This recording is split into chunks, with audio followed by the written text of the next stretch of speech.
Hello বন্ধুরা, আশা করছি তোমরা সকলে ভালো আছো। আমি এজেড ব্লগস থেকে বলছি। আজকে আমি আবার একটা নতুন রেসিপি নিয়ে চলে এসেছি, যেটা মায়াপুরে খুবই বিখ্যাত। সেটা হলো ধোঁকা ডালনা।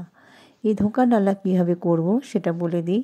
প্রথমে আমি ছোলার ডালটাকে ভালো করে ভিজিয়ে রেখে দিয়েছিলাম সারা রাত ধরে। সকালবেলা উঠে এটাকে বেটে নিয়ে একটা ভারী জিনিস এর উপরে চাপিয়ে রেখে দিয়েছিলাম। বেটে নিয়ে তারপরে চাপা দিয়ে রেখে দিয়েছিলাম। এরপর এগুলোকে পিস পিস করে কেটে নিয়ে গরম তেলের মধ্যে এগুলোকে ভেজে নিচ্ছি। সমস্ত ধোঁকাগুলোকে আমি ভেজে নিয়েছি। এরপর কড়াইয়ের মধ্যে আমি দিয়ে দেবো তেল, শুকনো লঙ্কা আর একটুখানি জিরে। এটাকেও ভালো করে আমি ভেজে নিচ্ছি। জিরে আর শুকনো লঙ্কাটাকে সুন্দর একটা গন্ধ বেরোবে, তখন আমি কেটে রাখা আলুগুলোকে তেলের মধ্যে দিয়ে দেবো।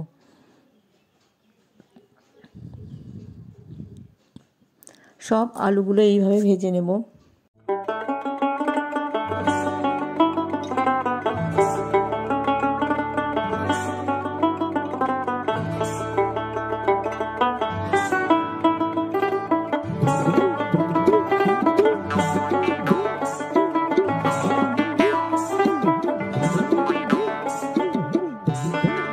আলুগুলো সব ভেজে তুলে নিয়েছি। এরপর আমি মশলা দেবো, যার মধ্যে ছিল হলুদ, জিরে বাটা, আমি ধনে বাটাও দিইনি।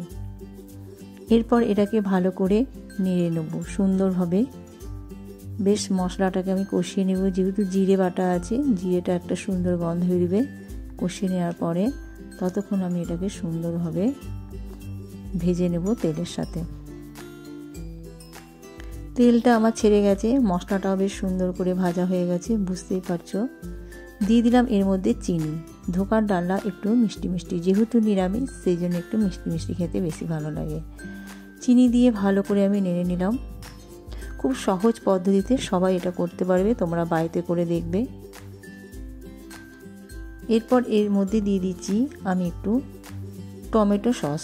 তোমরা চাইলে কাঁচা টমেটো, পাকা টমেটোও দিতে পারো। আমি দিয়ে দিলাম টমেটো সস, যেহেতু ছিল ঘরের সেটাই দিয়ে দিলাম। তবে সস দিলে খেতে বেশ সুন্দর হয়। আবার এটাকে ভালো করে আমি নেড়ে নিলাম। আমার তো হলুদ দেওয়াই হয়ে গেছে, হলুদ তো দিতে লাগলো না। তবে একটুখানি আমি কাশ্মীরি লঙ্কা দিয়েছি, যার জন্য এটা বেশ কালারটা সুন্দর হয়েছে। কালারটাও দেখতে হবে, শুধু খেতে সুস্বাদু হলে হবে না। এরপর দিয়ে দিলাম একটু জল। জলটাও আমি ভালো করে নিয়ে নিয়েছি। আমি খুব সহজ পদ্ধতিতে, খুব সাধারণভাবে এবং খুব কম সময়ের মধ্যে আমার চ্যানেলে রান্না দেখাই। আর আমি যেগুলো বাড়িতে করি সেগুলোই বেশি আমি দেখাই। এরপর এটাকে ভালো করে আর একটু জল দিয়ে দেবো, যেহেতু আলুটা আমার সেদ্ধ করা নেই। তোমরা চাইলে আলু সেদ্ধ করেও নিতে পারো। আলুটা বেশ সেদ্ধ করে নেব। এবার চাপা দিয়ে দেবো একটু। তার আগে দিয়ে দিলাম নুন। নুনটা দিতে একবারই ভুলে গেছিলাম, একটু নুন দিয়ে দিলাম।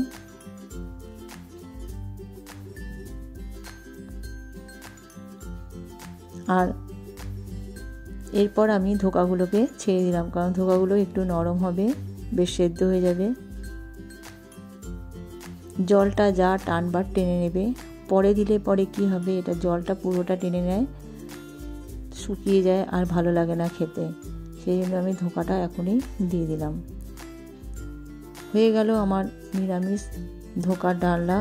ভীষণ সুস্বাদু হয়েছিল খেতে।